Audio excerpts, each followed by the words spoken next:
Hello everyone. आज की video में हम बात करेंगे सिफेलेक्जिन दवा के बारे में। तो चलिए वीडियो को स्टार्ट करते हैं।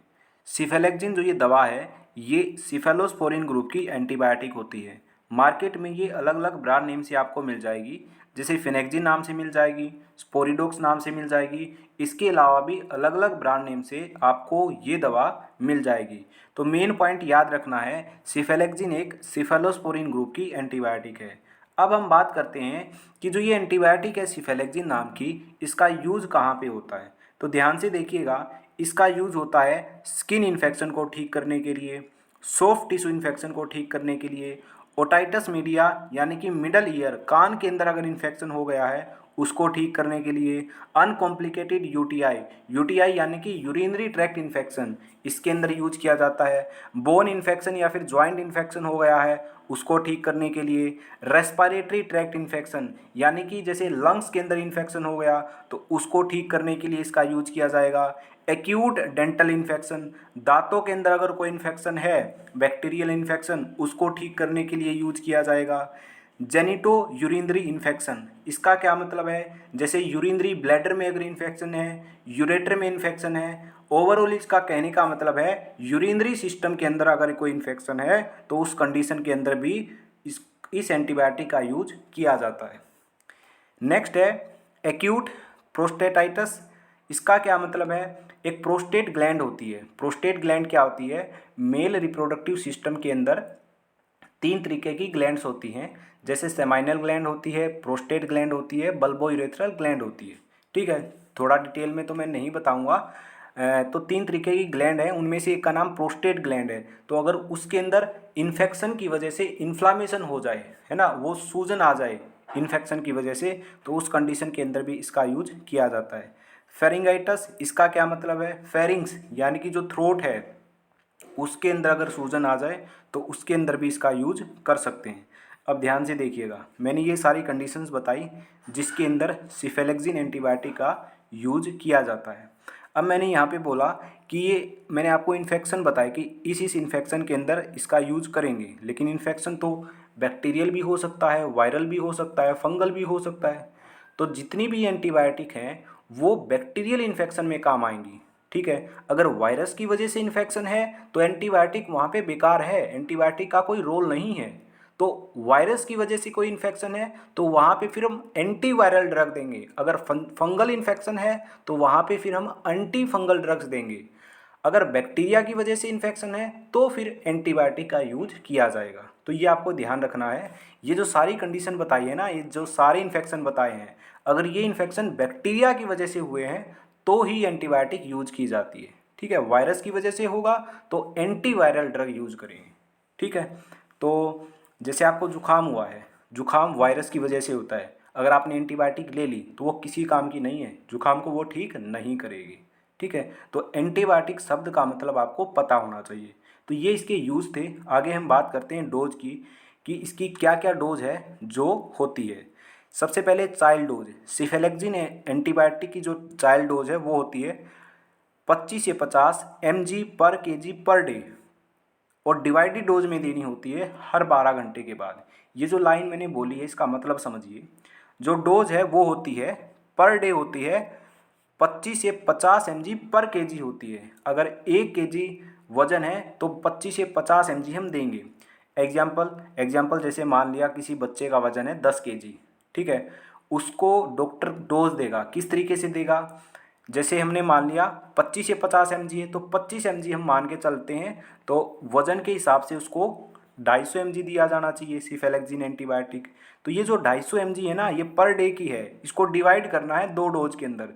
तो 125 mg तो देंगे सुबह और 125 mg देंगे शाम को, और इन दोनों डोज के अंदर 12 घंटे का गैप रखना है। तो अगर सुबह 7 बजे ये दी है ना तो शाम को 7 बजे दूसरी डोज देनी है। ठीक है, तो टोटल डोज तो कैलकुलेट होगी 25 से 50 mg को मानकर। जैसे 10 kg का बच्चा है, 250 mg हो गई, तो इसको डिवाइड कर लो दो डोज के अंदर, 125 और 125। तो सुबह 7 बजे ये और उसके 12 घंटे बाद फिर शाम को 7 बजे ये। तो इस लाइन का यही मतलब है, डोज जो है वो 25 से 50 mg पर केजी पर डे रहेगी, लेकिन डिवाइडेड डोज में रहेगी, है ना। तो दिन के अंदर दो डोज होंगी और दोनों डोज के अंदर जो अंतराल है वो 12 घंटे का रहेगा। ठीक है, जैसे सुबह 7 बजे दी तो शाम को 7 बजे देनी दी पड़ेगी, अगर सुबह 8 बजे दी है तो शाम को 8 बजे देनी पड़ेगी, तो 12 घंटे का गैप होना चाहिए। ठीक है, अगर आप एक फिक्स टाइम पे एंटीबायोटिक यूज करते हो, जैसा कि डॉक्टर ने आपको बताया है कि अगर आपको डॉक्टर ने कहा है कि सुबह 8 बजे एंटीबायोटिक लेनी है और फिर शाम को 8 बजे लेनी है, आप क्या कर रहे हो, सुबह तो 8 बजे ले रहे हो लेकिन शाम को 9-10 बजे ले रहे हो, तो फिर वो जो एंटीबायोटिक है ना वो कम असरदार होएगी। अगर आप एक फिक्स इंटरवल पे लेते हो, जैसे डॉक्टर ने कहा है, जैसे सुबह 8 बजे ली और शाम को भी 8 बजे ले ली, और ऐसा ही डॉक्टर ने कहा है, तो जो एंटीबायोटिक है ना उसका रिजल्ट आपको अच्छा देखने को मिलेगा। ठीक है, तो ये है चाइल्ड डोज जो आपको पता होनी चाहिए। ठीक है, अब देखिए यहाँ पे मैंने लिखा है 25 से 50। एग्जाम्पल मैंने लिया था 10 किलो का, जो बच्चा है जिसका वजन 10 किलो है, और वहाँ पे मैंने 25 mg एग्जाम्पल लिया। तो इसका मतलब क्या है, 25 से 50 mg। जैसे मान लिया डॉक्टर किस तरीके से डोज कैलकुलेट करता है, अगर इन्फेक्शन थोड़ा सा है तो 25 mg को मानकर डोज कैलकुलेट कर लेगा, थोड़ा ज़्यादा है तो 30 mg मानकर कैलकुलेट कर लेगा, उससे थोड़ा ज़्यादा है तो 40 मान लेगा, और थोड़ा ज़्यादा है तो 50 mg मानकर कैलकुलेट कर लेता है। ठीक है, और सीवियर इन्फेक्शन है, बहुत ही ज़्यादा है, तो ये डोज ना बढ़ा दी जाती है डॉक्टर के द्वारा, फिर 50 से 100 mg पर केजी पर डे के हिसाब से कैलकुलेट करता है डॉक्टर। ठीक है, तो इस तरीके से डॉक्टर के द्वारा चाइल्ड डोज को कैलकुलेट किया जाता है। अब हम बात करते हैं एडल्ट डोज। सिफेलेक्सिन की कितनी एडल्ट डोज दी जाती है डॉक्टर के द्वारा, तो वो डोज होती है 250 mg 6 आवरली। ठीक है, जैसे हर 6 घंटे के बाद 250 mg सिफेलेक्सिन एंटीबायोटिक दी जाती है, या फिर दूसरा ऑप्शन क्या है, या फिर 500 mg 12 आवरली, है ना, 500 mg दी है, उसके 12 घंटे बाद फिर से आप 500 mg दो, तो हर 12 घंटे के बाद 500 mg दे सकते हो, या फिर हर 6 घंटे के बाद 250 mg दे सकते हो। ये एडल्ट डोज होती है। ठीक है, ये जो डोज है ये माइल्ड टू मॉडरेट इन्फेक्शन के लिए है, अगर सीवियर इन्फेक्शन है तो इस डोज को डॉक्टर इंक्रीज करके भी देता है। तो ये मैंने बताया चाइल्ड डोज और एडल्ट डोज के बारे में। आई होप आपको ये डोज अच्छे से समझ में आई होगी। ठीक है, तो डोज आपको पता होनी चाहिए कि एंटीबायोटिक की, सिफेलेक्सिन एंटीबायोटिक की कितनी डोज होती है, चाइल्ड डोज कितनी और एडल्ट डोज कितनी। अब हम बात करते हैं साइड इफ़ेक्ट की, क्या क्या कॉमन साइड इफ़ेक्ट देखने को मिलते हैं सिफेलेक्सिन दवा लेने के बाद। सबसे पहला है सिफेलेक्सिन, ये सिफेलोस्पोरिन ग्रुप की दवा है, तो सबसे मोस्ट कॉमन साइड इफ़ेक्ट आपको देखने को मिलेगा एलर्जी का। ठीक है, पेनिसिलिन और सिफेलोस्पोरिन ये दोनों ग्रुप की दवा में सबसे कॉमन साइड इफ़ेक्ट एलर्जी का देखने को मिलता है। ठीक है, जैसे रेसिज हो जाएंगे, है ना, रेसिज देखने को मिलेंगे, नोजिया, डायरिया, स्टमक पेन, पेट के अंदर दर्द, इनडाइजेशन, वोमिटिंग, तो ये सब साइड इफ़ेक्ट है, ये देखने को मिल सकते हैं। ज़रूरी नहीं है कि हर किसी के अंदर देखने को मिले, किसी किसी के अंदर ये साइड इफ़ेक्ट, इनमें से कोई भी साइड इफ़ेक्ट देखने को मिल सकता है। अगर कोई भी साइड इफ़ेक्ट देखने को मिलता है तो तुरंत डॉक्टर से मिलना चाहिए। ठीक है, तो ये कुछ कॉमन साइड इफ़ेक्ट थे।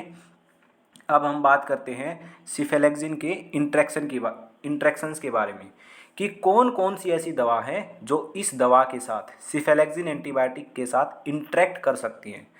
एम्फोटेरिसिन, लूप डायरेटिक्स, स्पेशली कहूँ तो डायरेटिक्स सारे ही लगा लो, लूप नहीं, सारे ही diuretics, aminoglycosides, vancomycin, gentamicin, oestrogen containing oral contraceptive, वो ओरल कॉन्ट्रासेप्टिव जिसके अंदर एस्ट्रोजन है, या फिर मेटफॉर्मिन, ये वो दवा है जो सिफेलेक्सिन दवा के साथ इंटरेक्ट करती है। अगर आपने इन दवाओं में से कोई भी दवा सिफेलेक्सिन के साथ ली तो इसके साथ ये इंटरेक्ट कर जाएगी। किस तरीके से इंटरेक्ट कर सकती है, कोई भी रिजल्ट देखने को मिल सकता है। फॉर एग्जाम्पल, अगर कोई पेशेंट इन दवाओं में से, जैसे एम्फोटेरिसिन या फिर डायरेटिक्स या फिर अमीनोग्लाइकोसाइड या फिर वैंकोमाइसिन, इसके साथ अगर सिफेलेक्सिन दी जाए अगर किसी पेशेंट को, तो उसको नेफ्रोटॉक्सिसिटी होने का खतरा बढ़ जाएगा। नेफ्रोटॉक्सिसिटी का मतलब है किडनी डैमेज होने का खतरा बढ़ जाएगा। ठीक है, जिंटामाइसिन, जिंटामाइसिन क्या है, ये भी अमीनोग्लाइकोसाइड का एक एग्जाम्पल है, तो किडनी डैमेज होने का खतरा तो बढ़ ही जाएगा, साथ में अगर जिंटामाइसिन के साथ सिफेलेक्जिन दी जाए ना तो हाइपोकैलेमिया होने का खतरा भी बढ़ जाता है। तो ये कुछ इंट्रैक्शंस है जो होती हैं, ठीक है। तो ये सारी मैंने दवा बताई जिसके साथ सिफेलेक्जिन जो दवा है एंटीबायोटिक है वो इंटरेक्ट करती है, ठीक है। तो ये थी आज की हमारी वीडियो जिसके अंदर मैंने आपको सिफेलेक्जिन दवा के बारे में बताया। तो चलिए मिलते हैं नेक्स्ट वीडियो के अंदर।